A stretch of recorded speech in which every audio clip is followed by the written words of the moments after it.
Now from the Weather Tracker TV Storm Studios, this is your weather today.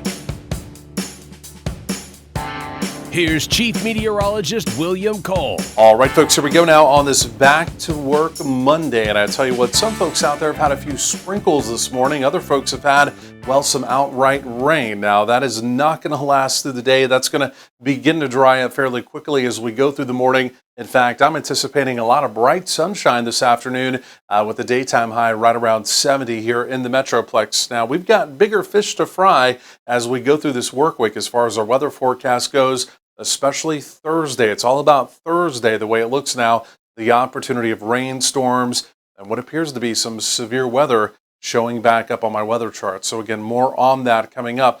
But like I mentioned, as we've gone through the morning, even though radar is looking relatively impressive, we've had some sprinkles out there, and I can tell you here in Dallas County, we've definitely had, again, some actual rain moving through. So again, in Dallas proper, the roadways are wet. Again, most folks are already beginning to kind of wind down the morning commute. I definitely understand that. But again, you can see even back out here to the west, again, parts of Hood, Somervell County, even out into Parker County, similar story. Again, there's going to be a little rain around. Again, we'll quickly begin to dry that up. Like I mentioned, again, as we go through the morning, especially as we get into the afternoon, we've got a very weak little disturbance moving through. Around the region, it's basically quiet. Again, it's just right here in North Texas that, again, we've got the sprinkles, and again, we've got a few raindrops coming down. But look at our upper level storm system here. You can see the big dip in the flow, right? Any other situation, this would be a more pronounced storm system moving through, a more pronounced weather maker moving through. But again, you can see it's surrounded by orange, and that orange is very dry air, right? So we've got a relatively strong storm system moving through, but because it's moving through that dry air, simply put, it's not creating much in the way of active weather. But even in that dry air, it is strong enough that, again, yes, we are getting some raindrops to go, again, around the area. But again, that'll be in and out fairly quickly. And then we've got a couple additional little mini storm systems lined up over the next few days before eventually on Thursday, again, our big storm begins to come out from the west. So going forward in time, there goes today's storm, pulls off to the east. You can see our next little dip. And the only reason why I'm even mentioning these is because we will have very weak dry lines setting up Tuesday and Wednesday. It's not impossible we bubble up an isolated thunderstorm, but it's only about a 5 to maybe 10% chance, right? So it does appear as though we do stay dry Tuesday and Wednesday, just not enough moisture.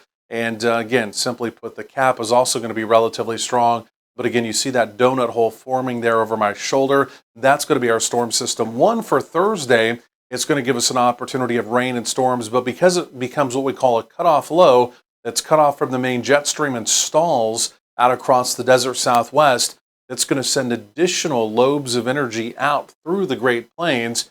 And we're talking about Friday, Saturday, maybe even a Sunday. Not necessarily severe weather those days, but opportunities of rain. Again, I'll show you that on my extended forecast coming up. But Thursday, again, like I mentioned, it's all about Thursday. You can see the bright red showing up here. And again, the opportunity of hail and wind being in the forecast, severe weather-wise. But again, some of the data is beginning to give us some early indications that there may even be some low-wind tornado probabilities on Thursday as well. So still several days away.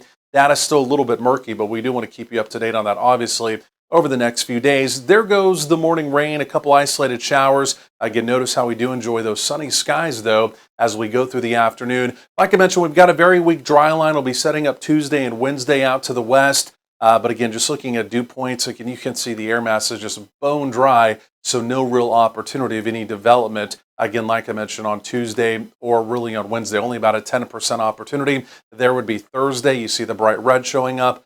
Opportunity of rain, storms, and again, maybe even severe weather as well.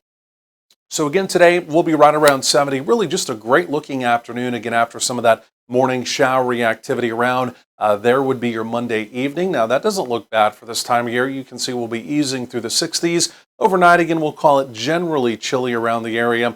A lot of 40s showing up for those morning lows. And then for tomorrow, we're going to begin to, well, edge the temperatures up more in the way of mid to even some mid-upper 70s around the area. So again, we're talking about 70s the next 2 days. We're talking about 80s by Wednesday.